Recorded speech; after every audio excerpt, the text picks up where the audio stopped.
السلام عليكم ورحمة الله وبركاته. مشكلة النهاردة بيقولها شاب، بيقول زوج أختي فهو رجل ذئب، له علاقات بنساء كتير ودايما بيتحدث عنها قدامي دون أن يراعي شعوري كشقيق لزوجته، وده جعلني أحتقره وأحقد عليه، لعلمي إن أختي المسكينة بتحبه وبتخاف عليه جدا. هي بتشتغل طبيبة ومتدينة وعلى خلق، بس أنا دايما بجامله قدامها. هي طبعا ما تعرفش حاجة عن مشاعري اتجاه زوجها، لكن سمعت بعض الأصدقاء بينصحوه وبيطلبوا منه إنه يتوقف عن العلاقات الغير شرعية حتى لا يأتي يوم وتكتشف زوجته. كان بيرد ورده لا مبالاة ويقول ما يهمنيش إنها تعرف، المهم إن أبوها ما يعرفش. أنا دلوقتي حيران، هل أصارح أختي باللي بيعمله جوزها أو أسكت؟ والساكت عن الحق شيطان أخرس.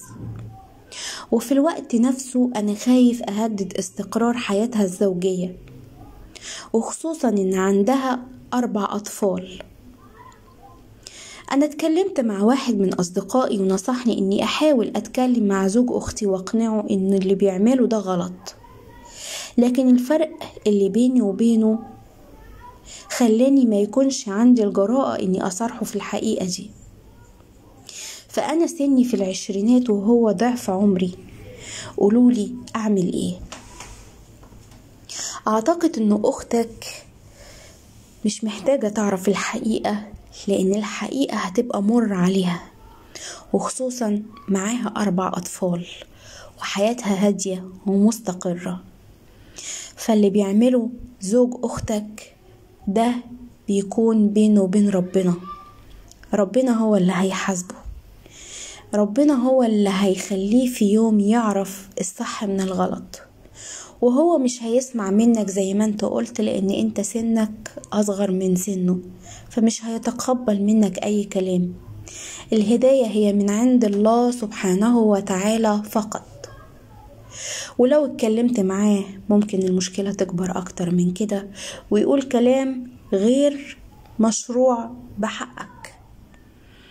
فأتمنى من الله سبحانه وتعالى ربنا يهديه ويهدي كل الرجال أمثاله اللي بيعملوا علاقات غير شرعية وما يعرفوش أي حاجة عن بيتهم، وربنا يهديه.